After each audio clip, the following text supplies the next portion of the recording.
홍씨의 사연 라디오입니다. 오늘의 이야기 지금 시작하겠습니다. 오랜 연애 끝에 결혼하게 된 여자입니다. 연애 기간만 5년으로 주변 지인들 중에서 저희 부부보다 길게 연애한 사람들은 아무리 찾아봐도 없을 정도였으니 그 기간이 얼마나 길었는지는 저희도 서로 알고 있었어요. 열길 물속은 알아도 한길 사람 속은 모른다더니 그렇게 긴 시간을 알아왔는데 이게 남편의 본성인 건지 아니면 결혼하고 나서 갑자기 바뀐 건지는 저도 잘 모르겠습니다.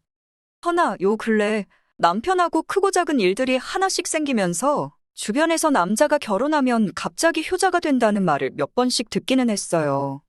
이러나 저러나 결국 결과는 똑같은 것이니 그런 말을 들어도 전혀 위로가 되지 않더라고요. 저희 부부가 연애를 시작했을 땐 남편이나 저나 서로 취직을 준비 중이던 사회초년생이었습니다. 직장도 없이 만나 없는 형편에 서로 도와가면서 연애를 했어요. 취직은 남편보다 제가 먼저 하게 되었고 매번 저한테 얻어먹기만 하는 게 염치 없고 미안하다면 남편이 취직할 때까지는 거의 만나지도 못했습니다. 저도 열심히 준비하겠다는 사람 방해하고 싶지도 않았고 괜히 무슨 문제라도 생겼을 때 이렇게 된 게 다 너 때문이라고 하는 말도 듣고 싶지 않았기에 남편이 원하는 대로 하게 해줬습니다. 다행히 바로 다음 해에 적당히 좋은 회사에 취직을 하게 되었고 오랫동안 공백이 있던 만큼 즐거운 연애를 하려고 했어요. 그런데 남편이 지방에 있는 지사로 발령을 받게 되었습니다. 실무는 지방에 있는 지사에서 이루어지기 때문에 실무 능력 배양을 위한 회사의 권고 조치였나 봐요. 남편 업무와도 직접적인 영향이 있었기 때문에 가지 말라고 할 수도 없었고 저도 멀쩡히 회사 다니고 있는데 지방 발령을 받았다고 거기까지 따라갈 수는 없었습니다. 그나마 다행인 건 일시적인 인사조치였고 대충 2년 정도 후에는 다시 서울 본사로 복귀를 하게 된다는 거였지요. 그땐 결혼을 전제로 만나던 사이는 아니었지만 나름 지사 근무에 장점도 많아 보였습니다. 회사 기숙사가 있기 때문에 따로 숙식이 제공되는 데다가 수당까지 추가로 나왔기에 젊은 나이에 목돈 만드는 데는 그것보다 좋은 것도 없어 보였고요.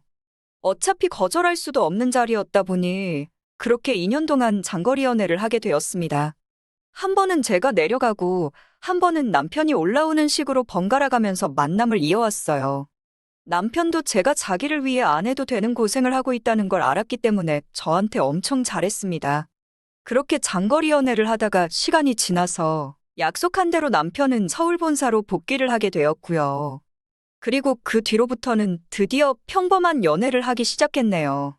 그리고 그 다음 해에 아버님께서 폐암 선고를 받게 되었고 8개월 투병 생활을 하시다가 갑작스럽게 돌아가시게 되었습니다. 연애 기간이 길기는 했지만 그 당시에 결혼을 전제로 만나고 있던 것도 아니었었기에 양가 어른들께 서로를 소개한 적은 없었어요. 그런데 4년이나 만난 남자친구의 아버지인데 당시에 제가 안 가볼 수가 없는 일이었지요. 아버님 장례식을 참석 후 자연스럽게 남편 집에 왕래를 하게 되었습니다. 시어머니는 저를 무척이나 어려워하셨고 홀어머니 둔 외동아들이니 제 입장에서 많이 부담스러울 텐데 하시며 저한테 항상 고맙다는 말을 잊지 않으시던 분이셨습니다. 그때만 해도 만나온 기간도 길었고 남편과 별다른 일도 없던 데다가 남편도 저한테 잘해주지 시어머니도 저를 어렵게 생각하시지 주변 친구들도 하나둘씩 결혼을 하고 친정부모님도 결혼에 대해서 가끔씩 눈치를 주던 상황이었으니 저도 자연스럽게 결혼 생각을 하게 되었지요. 시어머니도 당시 저한테 제가 며느리였으면 참 좋겠다는 식으로 언급을 몇 번 하셨다 보니 남편도 자연스럽게 결혼 생각을 하게 되었던 것 같습니다. 결혼 준비하는데 그렇다 할 어려움은 없었어요. 예상했던 대로 지방 근무를 했던 덕분에 남편은 이미 수중에 모아놓은 돈이 상당했습니다.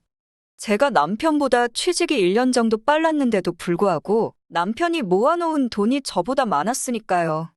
애초에 월급도 저보다 조금 높은 편이기도 했고 저는 첫 해에 번 돈은 거의 학자금 대출 갚는데 다 들어갔거든요.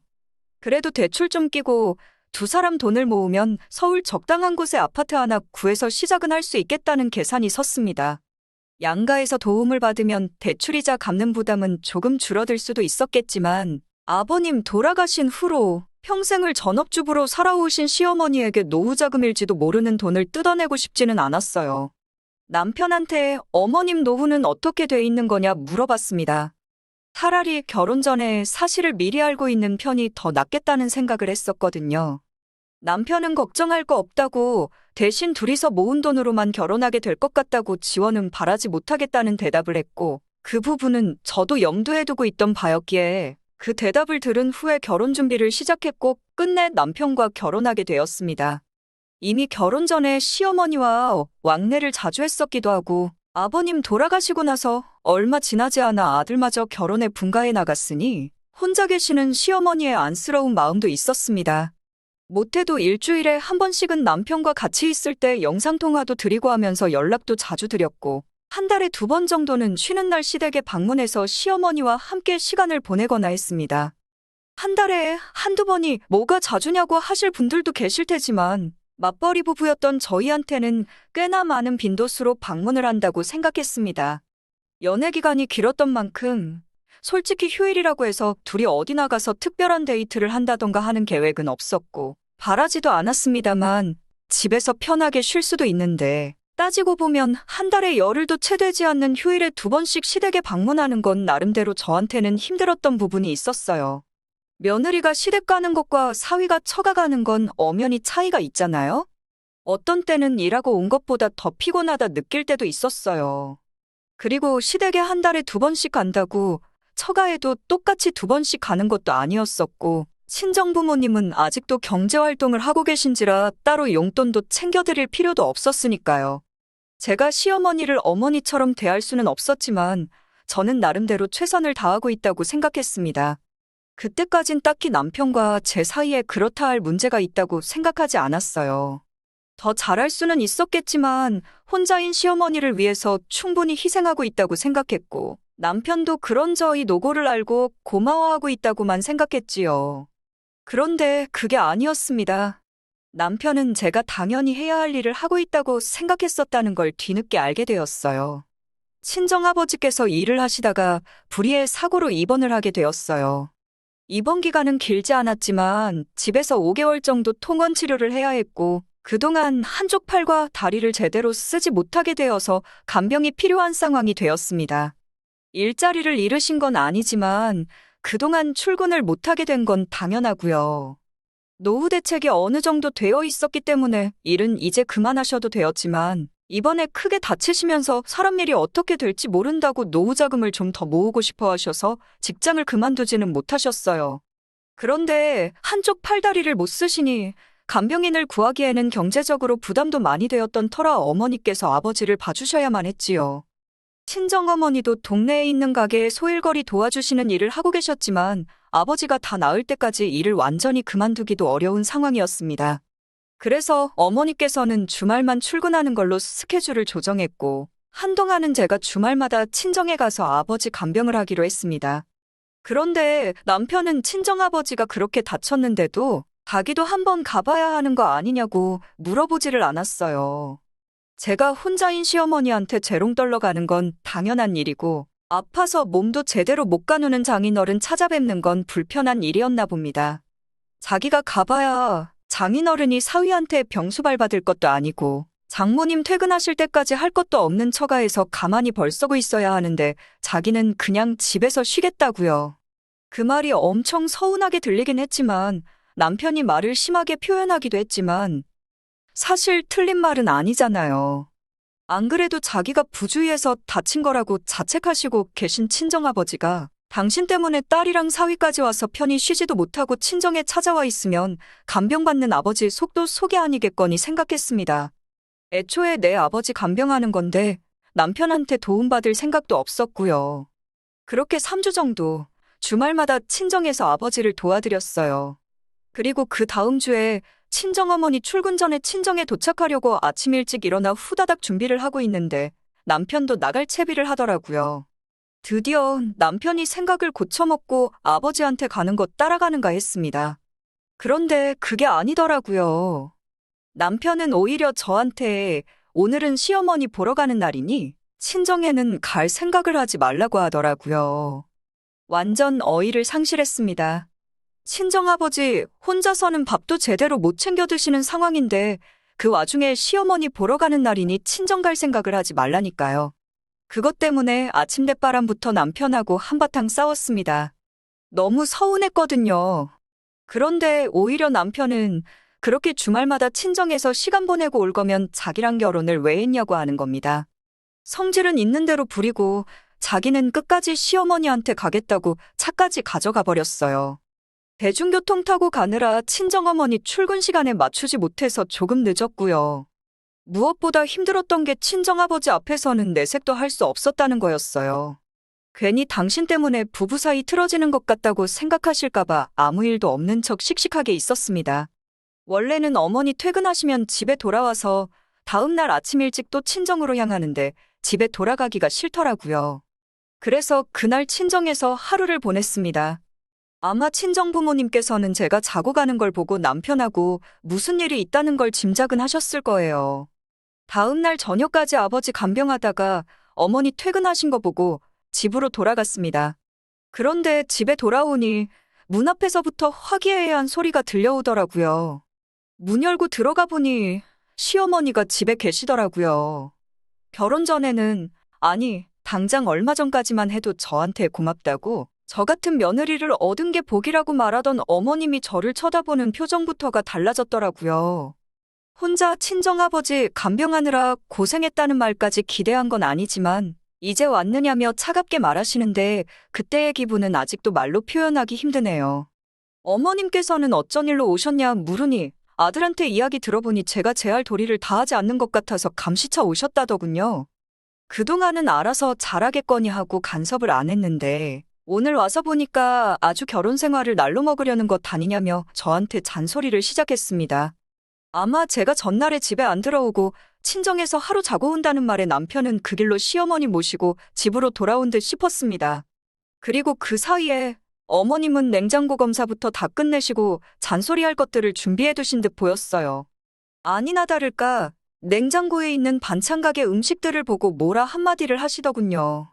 당신은 아버님 살아계실 때부터 아들 장가 보낼 때까지 우리 집 남자들 밥을 이렇게 허접하게 차려준 적이 없다고요. 어떻게 건강에도 좋지 않는 반찬 가게 반찬을 밥이라고 먹일 수가 있냐는 겁니다. 한국인은 밥심인데 나가서 힘들게 일해 돈 벌어오는 사람한테 어떻게 이런 밥을 먹일 수 있냐며 잔소리를 하시는 거예요. 어떻게 남편이 밥은 잘 챙겨 먹고 있는지 궁금해하고 미안해하지는 못할 망정 친정에서 자고 온다는 소리를 할 수나 있냐면서 말이지요.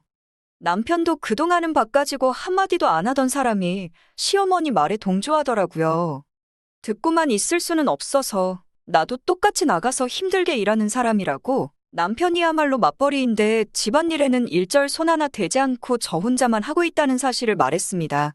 그러니 시어머니는 그게 뭐가 대수냐고 빨래는 세탁기가 해주고 청소는 청소기가 해주는데 그걸 가지고 생색을 내고 있느냐며 뭐라 하더군요. 남편도 옆에서 자기 지방에서 살 때도 2주치 빨래 가지고 올라오면 엄마가 다 해줬다 하면서 뭐 엄청난 일 하는 것처럼 말하지 말라고 하는 겁니다. 그러면서 그동안 반찬 가게 반찬 먹는 거 자기도 엄청 섭섭했다면서 이참에 저보고 한 1년 정도 제가 시어머니 집에 들어가 살면서 살림하는 거랑 반찬하는 것 좀 배워와야겠다고 하더군요. 장인어른 간병은커녕 병문안 한 번 안 가본 사람이 속도 없이 뚫린 입이라고 짓거리는데 어이가 없더라고요. 정말 머릿속이 새하얗게 된다는 말이 무슨 말인지 그때 딱 알았습니다. 안 그래도 몸도 지쳐 있는데 집에 와서 이렇게 정신적으로도 지치게 만드니 더는 상대하기가 싫어졌어요. 그래서 심하고 남편이고 다 무시해버리고 그냥 방으로 들어갔습니다. 밤 늦었으니 조심히 들어가시라고 한마디 하고요. 방에 들어와 있으니 남편이 따라 들어와서는 저보고 예의가 없다면서 입에 개거품을 물더라고요. 엄마 아니었으면 오늘 하루 종일 굶었을 거라고 하면서 너 할 일을 똑바로 못했으니 잔소리 좀 들을 수 있는 걸 가지고 그런다고 진짜로 한번 해보자는 거냐고 성질을 있는 대로 부리더군요. 잔소리 하실 거 알고 있었으면 적당히 내 편 들어주고 상황 정리하면 되지. 거기서 시어머니 부축인 너는 아무 잘못 없냐고 따졌더니 이게 다 제가 친정만 챙기고 시어머니를 안 챙겨서 그러는 거 아니겠냐는 말도 안 되는 소리를 하더군요. 어차피 나중에 가서는 모시고 살 계획이니까 이참에 시모한테 살림 배우고 하면서 진짜 딸같이 한번 친해져 보라고 하는 겁니다. 뒤통수를 얻어맞은 기분이었어요. 어머님 노후 걱정은 된 거나 마찬가지니 걱정하지 말라던 게 우리가 모시고 살면 되니까 그랬다는 거였다는 사실을 이제서야 실토를 하더라고요. 더 불화를 만들지 말고 얼른 나가서 시어머니한테 잘못했다고 하라길래 그 길로 문 열고 나가 시어머니한테 죄송하다고 넙죽 사과를 드렸습니다. 아직 엄마 품 벗어날 준비도 안 된 덜짤한 사람을 제가 데려왔다고 그 부분을 사과드린다고요. 내 딴에는 어머님한테 잘한다고 노력한 건데 엄마 품에서 더 있어야 하는 사람이니 그게 만족스러울 리가 없었을 거라고 어머님 아들 빼앗은 거 사과드린다고 저는 할 만큼 한 것 같으니 아들 돌려드리겠다고 데려가시라고요. 그리고 그대로 방으로 들어가서 간단한 짐만 챙겨서 나갔습니다. 친정에서 집에 간다고 나간 지 얼마나 됐다고 다시 돌아왔는데 친정부모님도 그렇게 많이 놀라진 않으시더라고요. 아마 전날에 제가 친정에서 자고 간 걸 가지고 어느 정도 짐작을 하셨나 봐요. 그때부터 전화기에 불이 날 정도로 시어머니, 남편 번갈아 가면서 연락을 해오길래 전화기는 꺼버렸습니다. 다음 날에 회사의 사정을 대충 지어내서 설명하고 그날 월차를 내고 일과를 빼서 집에 들러 미처 챙겨 나오지 못한 짐을 마저 챙기러 갔습니다. 시어머니가 있을 줄 알고 친정어머니 대동해서 만반의 준비를 하고 나갔는데 집에 시어머니는커녕 시어머니 짐 가방도 안 보이더라고요. 그날 나머지 짐을 싹 다 챙겨서 친정으로 돌아왔습니다. 그리고 그날 저녁에 남편이 친정어머니한테 전화를 했더라고요. 저는 전화번호 차단해버려서 연락이 안 되니 저희 어머니한테 전화를 했던 것 같아요. 제가 으름장 놓고 친정으로 간 건 줄 알았나 본데 짐을 싹 다 빼버렸으니 남편도 허겁지겁 저한테 연락을 해온 거예요. 그제서야 저한테 미안하다고 사과하더라고요. 시어머니는 어디 갔냐 물으니 집으로 돌아가셨다는 겁니다. 그래서 그럼 더 잘 됐다고 그 길로 엄마 따라가서 평생 엄마가 해주는 밥 먹으면서 그 집 가서 살라고 했어요. 할도리 똑바로 못하는 마누라 데리고 살아서 뭐 하겠냐고 끼니마다 집밥 챙겨주고 청소 빨래 다 해주는 엄마랑 꼭 붙어서 살라고 했습니다. 아, 청소랑 빨래는 청소기랑 세탁기가 해주는 거니까 그냥 밥 잘 챙겨주는 엄마랑 살라고 빈정거렸더니 남편은 아무 말도 못하고 전화를 끊어버리더라고요. 그 다음날 저녁이 되니까 남편이 아예 시어머니 모시고 친정까지 찾아오더라고요. 몸 불편한 장인어른 병문안은 오기 싫어하더니 아내가 질려서 집을 나가버리니 그제서야 엄마 손 붙잡고 사과하러 찾아온 거예요. 시어머니도 아들 뒷바라지 며느리한테 맡기고 나중 가서는 합가해서 집안일 해주는 며느리한테 효도받으며 살 계획이었나 본데 제가 이혼하겠다고 이러고 있으니 졸지에 아들 뒷바라지 다시 하게 생겨서 그런지 이틀 전과는 다르게 미안하다고 자식 가진 부모 마음이 똑같은 거 아니겠냐며 저희 친정어머니한테 호소를 하더라고요. 친정어머니가 자기 자식이 귀하면 남의 자식도 귀한 줄 아셔야 하는 거 아니냐고 시어머니 사과를 단번에 차단해버렸어요. 이번에 그냥 넘어갔다가 또 그러면 어떻게 할 거냐고 오늘 이혼시키나 몇 달 뒤에 이혼시키나 결과는 똑같은 거 아니겠냐며 그냥 돌아가시라 했습니다. 그렇게 이혼을 진행하게 되었습니다. 남편은 집밥 꼬박 챙겨주는 엄마 품으로 돌아가서 좋을 테고 시모는 혼자서 외로울 일도 없을 테니 두 모자한테는 잘된 일이겠지요. 솔직히 정이 떨어질 대로 떨어져서 이제는 서운하기는커녕 화조차도 나지 않습니다. 제가 며칠 버티다 들어갈 줄 알았는지 이혼 서류 보내주니 또 찾아와서는 무릎까지 꿇고 잘못했다 빌더군요. 있을 때 잘했으면 여태 하던 것처럼 자기 어머니 잘 챙겨주는 훌륭한 아내, 맞벌이하면서도 할토리 챙겨서 하는 현명한 며느리로 남았을 거예요. 하지만 이제는 그 어떤 기대도 하고 싶지 않고 오히려 이혼하기로 결심하니 마음까지 편해지는 것 같네요. 이런 진흙탕 싸움은 하루빨리 끝내버리고 싶습니다. 오늘의 이야기는 여기까지입니다. 이렇게 찾아주셔서 정말 감사합니다. 다음에도 더 좋고 더 통쾌한 사연으로 찾아뵙겠습니다.